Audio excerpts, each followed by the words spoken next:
Hello friends, good morning. നമ്മുടെ കല T V സീരിയലിലേക്ക് എല്ലാവർക്കും സ്വാഗതം. അങ്ങനെ നൈസായിട്ട് നമ്മുടെ നയനയോട് ഓരോന്ന് പറഞ്ഞിട്ട് അനാമിക വെട്ടത്തെ വിഷമിപ്പിക്കാൻ വേണ്ടിയൊന്നും പറഞ്ഞതല്ല കേട്ടോ. അങ്ങനെ ഒരു ചരിത്രമാണ് നമ്മുടെ ജ്വല്ലറിക്കുള്ളത്. എൻ്റെ രണ്ട് അമ്മമാരെയും മാറ്റി നിർത്തിയിട്ടല്ലേ ആദർശേട്ടനെ MD ആക്കിയതെന്നൊക്കെ പറഞ്ഞ് ഭയങ്കര ഡയലോഗ്. ചെറിയ തെറ്റുകൾ പോലും ബിസിനസ്സിൽ മുത്തശ്ശൻ ക്ഷമിച്ചു കൊടുക്കില്ല എന്നൊക്കെ പറഞ്ഞ് നയനയുടെ ഉള്ളിൽ തീ കോരിയിടുക. അപ്പോൾ എന്തായാലും അങ്ങനെ ദുരന്തങ്ങളൊന്നും സംഭവിക്കാതിരിക്കട്ടെ എന്നും പറഞ്ഞിട്ട് ഇവളങ്ങ് പോയിട്ട് തിരിഞ്ഞു നിന്ന് നോക്കുക നയനെ. അപ്പം നയന കിടന്ന് ഇങ്ങനെ പെടയുന്നത് കാണാൻ കഴിയുന്നുണ്ട് അപ്പുറം മാറി നിന്ന് അവന്തികയ്ക്ക്. ഇത് കഴിഞ്ഞ് പിന്നെ നവ്യ അവിടെ ഇരുന്ന് തൻ്റെ വീഡിയോ തന്നെ കണ്ട് ആസ്വദിച്ചിരിക്കുമ്പം എടീ നിൻ്റെ സമയം നല്ലതാടി മോളെ എന്നും പറഞ്ഞുകൊണ്ട് അങ്ങോട്ടേക്ക് അഭി വരുക. അപ്പോൾ എല്ലാവരും എല്ലാം അറിഞ്ഞല്ലേ എന്ന് ചോദിച്ചു നവ്യ. അറിഞ്ഞു, കരച്ചിലും വീഴ്ചലും തുടങ്ങിയിട്ടുണ്ട്. പിന്നെ ഒരുത്തൻ എത്തേണ്ട സമയം കഴിഞ്ഞിട്ട് എത്തിയിട്ടുമില്ലെന്ന് പറയുമ്പം അല്ല നീ എന്താ എൻ്റെ സമയം നല്ലതാണെന്ന് പറഞ്ഞതെന്ന് ചോദിച്ചു നവ്യ. അല്ലെങ്കിൽ നീ മോഡലായ സമയത്ത് AN ജ്വല്ലറിക്ക് ഇതുപോലൊരു ഉയർച്ച ഉണ്ടാകുമോ എന്ന് നവ്യ ചോദിക്കുക. പിന്നെ എന്നെ പടിയിറക്കി വിട്ട ആൾക്കാർ ഇനി ആദർശേൻ്റെ കാര്യത്തിൽ എന്ത് തീരുമാനം എടുക്കുമെന്ന് എനിക്ക് നോക്കണം എന്ന് പറയുമ്പോൾ അയാൾ പൊറുക്കാൻ പറ്റാത്തൊരു തെറ്റ് ചെയ്തിട്ടുണ്ട്. അതിനെ ന്യായീകരിച്ച ആൾക്കാരല്ലേ ഇവിടെയുള്ളവർ. അപ്പം പിന്നെ ചന്തുമോളുടെ അച്ഛൻ ആദർശനായിട്ടാണെന്ന് അറിഞ്ഞിട്ടും അയാളെ പുറത്താക്കാത്ത നിൻ്റെ മുത്തശ്ശനും അമ്മാവന്മാരും ഇനി ഇതിൻ്റെ പേരിൽ അങ്ങേരെ കമ്പനിയിൽ നിന്ന് പുറത്താക്കുമെന്ന് നിനക്ക് തോന്നുന്നുണ്ടോ എന്ന് ചോദിക്കുമ്പം എടി ഞാൻ ഇത്രയും നേരം പറഞ്ഞ് നിനക്കൊന്നും മനസ്സിലായില്ലേ? എൻ്റെ അമ്മാവന്മാർ പോലും അവനെ ന്യായീകരിക്കുന്നില്ല, സ്വന്തം അച്ഛൻ പോലും അവനെ ന്യായീകരിക്കുന്നില്ല എന്നും പിന്നെ മുത്തശ്ശനാണെങ്കിൽ അതിനുശേഷം ആരോടൊന്നും മിണ്ടിയിട്ട് പോലും ഇല്ല എന്നും അഭി പറയുക കേട്ടോ. പിന്നെ ഞാനാണെങ്കിലോ ഭയന്നിട്ട് അങ്ങോട്ട് ചെന്നിട്ട് പോലും ഇല്ല എന്നും പറഞ്ഞു. ചെന്നാൽ ചിലപ്പോൾ ആദർശനോടുള്ള ദേഷ്യം എൻ്റെ കുളത്തായിരിക്കും തീർക്കുന്നതെന്ന് പറയുമ്പം എന്തായാലും മൂത്ത കൊച്ചുമോനെ അങ്ങേരൊന്നും ചെയ്യത്തില്ല, ഇനിയിപ്പോൾ ആ മൗനമൊക്കെ അങ്ങ് അവസാനിപ്പിക്കും, അത്രേ ഉള്ളൂ എന്ന് നവ്യ പറയുക. എന്നിട്ട് ആദർശ് വരുമ്പോൾ പോട്ടടാ മോനെന്നും പറഞ്ഞ് തഴുകി തലോടി അയാൾ ആശ്വസിപ്പിക്കും.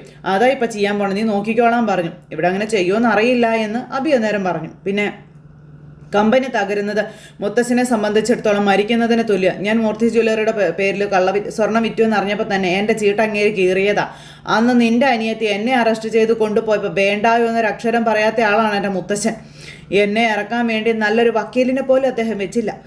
നിന്റെ കൂടെ പഠിച്ച നവീനോട് പോലും പറഞ്ഞില്ല എന്നെ ഇറക്കിക്കൊണ്ട് വരണമെന്ന്. അപ്പോൾ ആ ദേഷ്യമൊക്കെ എൻ്റെ ഉള്ളിലും ഉണ്ടടാ. അതുകൊണ്ടാണ് ഇപ്പോൾ ആദർശന് അടിക്കടി പരാജയം ഇങ്ങനെ ഉണ്ടായിക്കൊണ്ടിരിക്കുന്നതെന്നും പിന്നെ ഇനി ആദർശധീരൻ മൂർത്തി ജ്വല്ലറിയുടെ പടി ഇറങ്ങി പോവുകയാണെങ്കിൽ അന്ന് നമ്മൾക്ക് കതിന പൊട്ടിക്കണമെന്ന് പറയുകയാണ് ഇവള്. അപ്പോൾ അതിന് ഞാനും തയ്യാറെടുത്തിരിക്കുകയല്ലേ എന്ന് അഭി. അങ്ങനത്തെ കെട്ടിയവനും കെട്ടിയവളും കൂടി ഇങ്ങനെ അവിടെ ഭയങ്കര ഇതായിട്ടിരിക്കുക. ഇതേ സമയത്ത് നമ്മുടെ ആദർശ് വീട്ടിലോട്ട് പോരും കേട്ടോ. പിന്നെ കാണിക്കുന്ന മുത്തശ്ശനാണെങ്കിൽ ചങ്കിന് ഭയങ്കര ഒരു വേദനയും ഒരു അറ്റാക്കും ഒക്കെ വന്നു. അപ്പോഴത്തേക്കും മുത്തശ്ശി ഓടി വന്നു. അയ്യോ എന്ത് പറ്റി, എന്താ എന്നൊക്കെ ചോദിച്ചുകൊണ്ട് ഇങ്ങനെ മുത്തശ്ശനെ താങ്ങി പിടിക്കുന്നു. അപ്പോഴത്തേക്കും ചെറിയ മയക്കത്തിലിരുന്ന വണ്ടിയിലിരുന്ന് മയങ്ങിക്കൊണ്ടിരുന്ന ആദർശ് പെട്ടെന്ന് കണ്ണ് തുറന്നു. കാരണം മുത്തശ്ശന് അങ്ങനെ ഒരു ദുരന്തം സംഭവിക്കുമെന്നുള്ളത് ആദർശ് കണ്ട ഒരു ഇതാണ്. അത് കഴിഞ്ഞതിന് ശേഷം പിന്നെ നയനയും ദേവയാനിയും ആദർശ് വരുന്നതും കാത്ത് വെളിയിൽ ഇങ്ങനെ വെയിറ്റ് ചെയ്തിരിക്കുക. ആദർശിന് പേടിയായിട്ട് അത് വീട്ടിലേക്ക് വരാൻ തന്നെ കയറി വന്ന് ആദർശിൻ്റെ അടുത്തേക്ക് ഓടിച്ചെന്ന് ദേവയാനി നയനയും കൂടി. മോനെയെന്നും പറഞ്ഞ് ഓടിച്ചെന്ന് ദേവയാനി ആദർശിനെ കെട്ടിപ്പിടിച്ചു. മോനെ, നീ നിൻ്റെ കഴിവിൻ്റെ പരമാവധി ശ്രമിച്ചു കാണുമെന്ന് എനിക്കറിയാമെന്നും പിന്നെ എന്നും നമുക്ക് തന്നെ എല്ലാം നേടണമെന്ന് പറയാൻ പറ്റില്ലല്ലോ മോനെ എന്നൊക്കെ ദേവയാനി പറയുക. ഞാൻ വിളിച്ചപ്പോൾ ആദർശേട്ടൻ പെട്ടെന്ന് സംസാരിച്ചിട്ട് വെക്കുകയായിരുന്നല്ലോ എന്ന് നയന പറഞ്ഞു. പിന്നെ എന്നെ വിളിച്ചതും ഇല്ലല്ലോ. അതിനുശേഷം വൈകിട്ട് വരുമെന്ന് പറയാനാ അവസാനമായിട്ട് എന്നെ വിളിച്ചത്. ആ സമയത്ത് എന്താ സംഭവിച്ചേ എന്ന് ചോദിച്ചു. അത് ഞാൻ കിടന്നുറങ്ങിപ്പോയി എന്ന് ആദർശ് ദേവയാനിയോടും നയനയോടും പറയുക. ഇത് കേട്ട് ഇവർ ഞെട്ടിപ്പോയിട്ടോ. ഉറങ്ങിപ്പോയെന്നോ? ഇവർക്കത് കേട്ടിട്ട് അന്തം വിട്ടിങ്ങനെ നിൽക്കുവാണേ. അപ്പോൾ ഉറങ്ങിപ്പോയോ? അപ്പോൾ ഇന്നലെ അവിടെ ഫ്ലൈറ്റ് ഇറങ്ങിയ ശേഷവും ഹോട്ടലിൽ എത്തിയതിന് ശേഷം നിന്നെ അമ്മയെ ഞാൻ വിളിച്ചിരുന്നതാ. വിളിച്ചായിരുന്നു.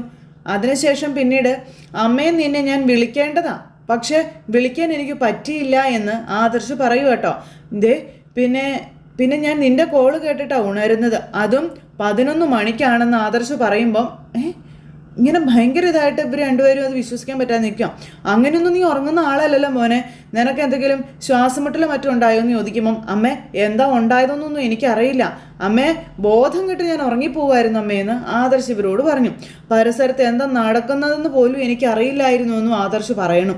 തലേദിവസം രാത്രി ഒരു ജ്യൂസ് കുടിച്ചത് മാത്രമേ എനിക്ക് ഓർമ്മയുള്ളൂ എന്നും ആദർശ് ഇവരോട് പറഞ്ഞപ്പോഴത്തേക്ക് ഇങ്ങനെ ഇവർ രണ്ടുപേരും ഇങ്ങനെ നിൽക്കാം, അമ്മയും മോളും കൂടി.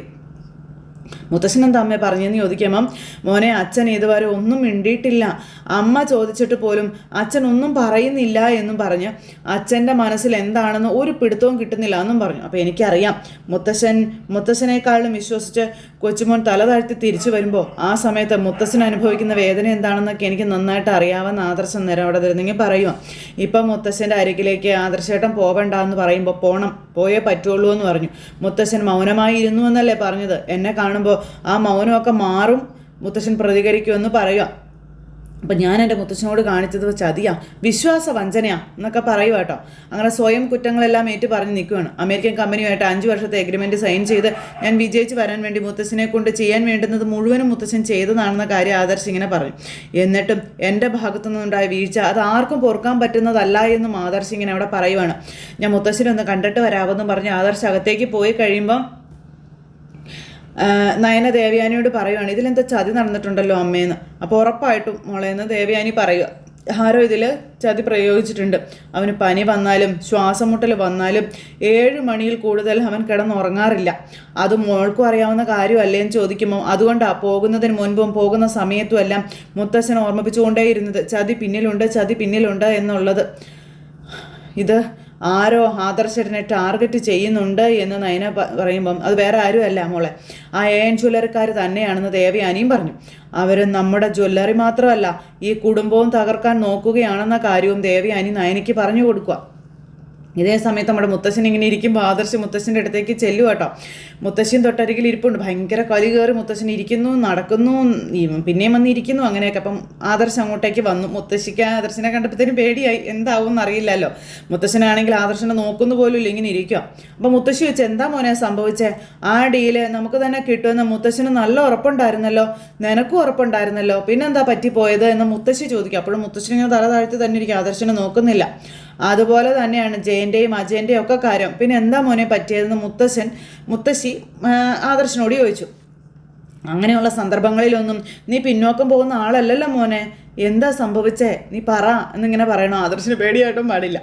മുത്തശ്ശനാണെങ്കിൽ നേരെ പോലെ നോക്കുന്നുമില്ല, ഇങ്ങനെ താഴോട്ട് തന്നെ നോക്കി ഇങ്ങനെ ഇരിക്കുക. അപ്പോൾ മുത്തശ്ശി നോക്കുമ്പം ശരിയാ ഇങ്ങനെ ഇരിക്കുന്നു. അപ്പോൾ കുറേ നേരമായിട്ട് ഇതാ അവസ്ഥ, ആരോടും ഒന്നും പറയുന്നില്ല എന്ന് മുത്തശ്ശി പറഞ്ഞു ആദർശനോട്. അപ്പം മുത്തശ്ശ ഞാൻ തോറ്റുപോയി എന്ന് ആദർശ് പറയുമ്പോൾ മുത്തശ്ശനൊരു നോട്ടം ആദർശിനെ, എന്നിട്ട് എഴുന്നേറ്റ് നേരെ നിന്നു. അപ്പോൾ എങ്ങനെ തോറ്റു എന്ന് മുത്തശ്ശൻ ആദർശനോട് ചോദിച്ചു. അപ്പോൾ എന്താ സംഭവിച്ചതെന്ന് എനിക്കറിയില്ല മുത്തശ്ശ എന്ന് പറഞ്ഞു. ഞാൻ ഉറങ്ങിപ്പോയി എന്ന് പറഞ്ഞ് തീർന്നില്ല, അപ്പോഴത്തേക്കും മുത്തശ്ശി ഞെട്ടിപ്പോയി കേട്ടോ. മുത്തശ്ശൻ്റെ പല്ലൊക്കെ കടിക്കാൻ തുടങ്ങി. തലേ ദിവസം ഒരു ജ്യൂസ് കുടിച്ചത് മാത്രമേ എനിക്ക് ഓർമ്മയുള്ളൂ, പെട്ടെന്നൊരു മയക്കം വന്നു എന്ന് ആദർശ് പറയുക. അപ്പോഴത്തേക്കും മുത്തശ്ശി നിന്ന് കരയാനും തുടങ്ങി. ഉറക്കമെന്ന് പറഞ്ഞാൽ ഇതുവരെ ഞാൻ ഇതുപോലെ ഉറങ്ങിയിട്ടില്ല, നയനയുടെ കോള് കേട്ടാ ഞാൻ എഴുന്നേറ്റതെന്ന് പറഞ്ഞു. മുത്തശ്ശൻ പല്ലുകേറി പിടിച്ച് കലുകേറി വിറഞ്ഞിങ്ങനെ നിൽക്കുക. നോക്കുമ്പോൾ 11 മണിയായി. അവിടെ എത്തിയപ്പോഴേക്കും എല്ലാം കഴിഞ്ഞായിരുന്നു എന്നും പറഞ്ഞു. ഒരൊറ്റ അടിയായിരുന്നു ആദർശിൻ്റെ ചെവിക്കല്ല് തീർത്ത് മുത്തശ്ശന് അടിച്ചടിയും മേടിച്ച് ആദർശ് ഇങ്ങനെ അവിടെ നിൽക്കുക കേട്ടോ. പിന്നെ നേരെ നോക്കിയിട്ടില്ല. പിന്നെ മുത്തശ്ശൻ ആദർശിൻ്റെ നേരെ നോക്കാതെ നിൽക്കുമ്പോൾ മുത്തശ്ശി ഞെട്ടിപ്പോയേ. സാരമില്ല മുത്തശ്ശൻ എന്നെ ഇതുവരെ തല്ലിയിട്ടില്ല എന്നും. അപ്പോഴത്തേക്കും മുത്തശ്ശി വാവിട്ട് കരയും അവിടെ നിന്നും. പക്ഷെ അതിനുള്ള കാരണം ഞാനായിട്ട് തന്നെ ഉണ്ടാക്കിയെന്ന് ആദർശ് മുത്തശ്ശിയോട് പറയുകയാണ്. ഞാൻ ചെയ്തത് വലിയ തെറ്റാണെന്ന് പറയുമ്പോൾ പോ എൻ്റെ മുന്നിൽ നിന്നും പറഞ്ഞുകൊണ്ട് മുത്തശ്ശൻ ഭയങ്കരമായിട്ട് ഷൗട്ട് ചെയ്യുക. പോ എന്നും പറഞ്ഞു ആദർശനോട്. പിന്നെ ഉറങ്ങിപ്പോയെന്നും പറഞ്ഞുകൊണ്ട് ഭയങ്കര ദേഷ്യം. ആദർശ് വന്നതിനേക്കാൾ സ്പീഡിൽ അങ്ങ് ഇറങ്ങി പോവുകയും ചെയ്തു. മുത്തശ്ശിയാണെങ്കിൽ ഭയങ്കര കരച്ചിൽ.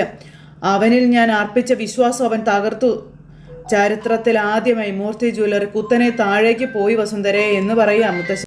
കാർന്നോമാരായിട്ടുണ്ടാക്കിയ ആ ഒരു സൽപ്പേര് കുത്തനെ താഴെ പോയി. അതിലവൻ പങ്കെടുത്തിട്ടല്ല പരാജയപ്പെട്ടത്, ഉറങ്ങിപ്പോയെന്ന്.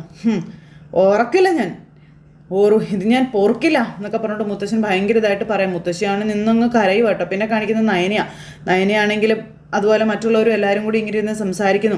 അപ്പോൾ അതാണ് നമ്മുടെ മോൻ ആ ഡീലിൽ പങ്കെടുക്കാൻ കഴിയാതെ പോയതിൻ്റെ കാരണം പറയുന്നതെന്ന് ജയൻ പറഞ്ഞു. അത് എനിക്ക് അജയനും പോലും ഉൾക്കൊള്ളാൻ പറ്റിയിട്ടില്ല എന്ന കാര്യങ്ങളൊക്കെ ജയൻ ഇങ്ങനെ പറയാം. ആദർശൻ്റെ ഭാഗത്തുനിന്ന് അങ്ങനെ ഒരു വീഴ്ച ഉണ്ടാകാൻ പാടില്ലായിരുന്നു എന്ന് പറയുമ്പോൾ മനഃപൂർവ്വം അങ്ങനെ ആദർശൻ ഉറങ്ങില്ലല്ലോ ഇളയച്ച എന്ന് അങ്ങനെ പറയുമ്പോൾ ചതി പിന്നാലെ ഉണ്ടെന്ന് നേരത്തെ തന്നെ അച്ഛൻ പറഞ്ഞിരുന്നതല്ലേ. ദുബായിലെ സംഭവങ്ങൾക്ക് ശേഷം മാറിയും തിരിഞ്ഞും ആദർശിനെ അത് ഓർമ്മിപ്പിച്ചതുമായിരുന്നില്ലേ എന്ന് അജയനും ചോദിച്ചു.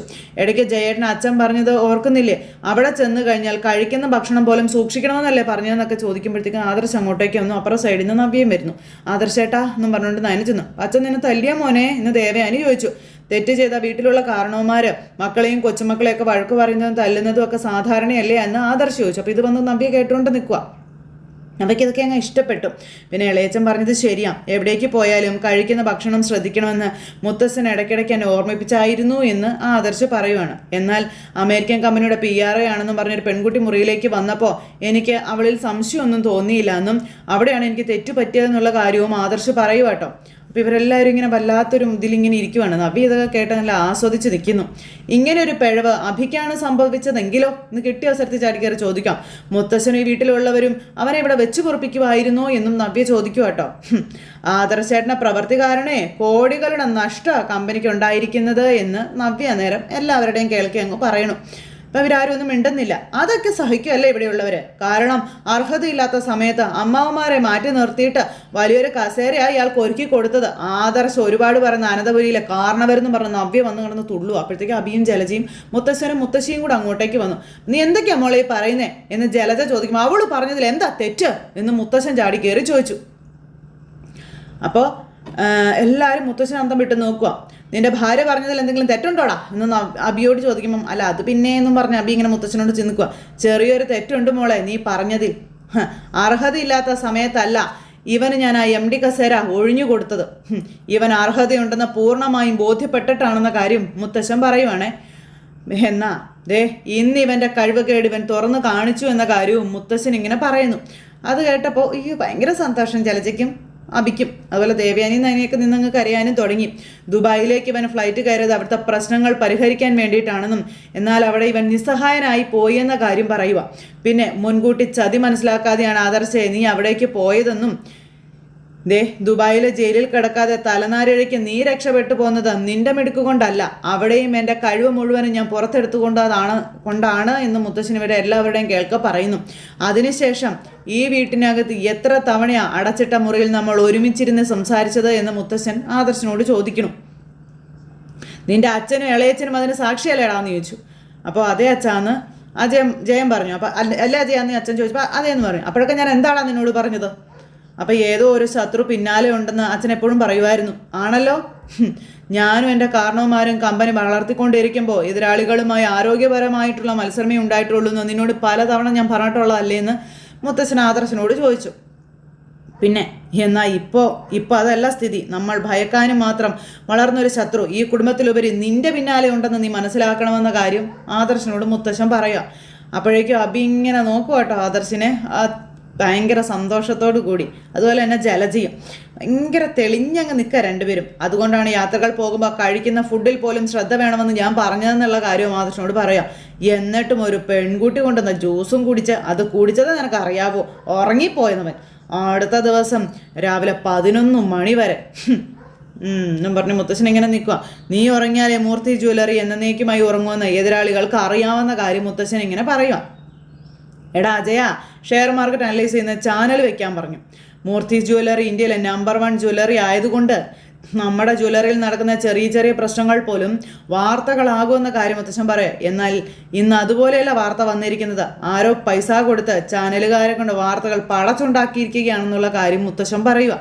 ഇതൊക്കെ കേട്ട് ജലജയൊക്കെ സന്തോഷിച്ചിങ്ങനെ നിൽക്കാട്ടോ. ഇന്നത്തെ ഒരു ദിവസം കൊണ്ട് ജ്വല്ലറിക്ക് താഴെയല്ലാത്ത മറ്റു ജ്വല്ലറികളെ കൊണ്ട് താഴേക്ക് കൂപ്പുകുത്താൻ വേണ്ടി പണം വാരി എറിയുകയാണ് നമ്മുടെ എതിരാളികളെന്നുള്ള കാര്യങ്ങളൊക്കെ മുത്തശ്ശൻ ഇങ്ങനെ പറയുവാണ് ഇവരോടെല്ലാവരോടും.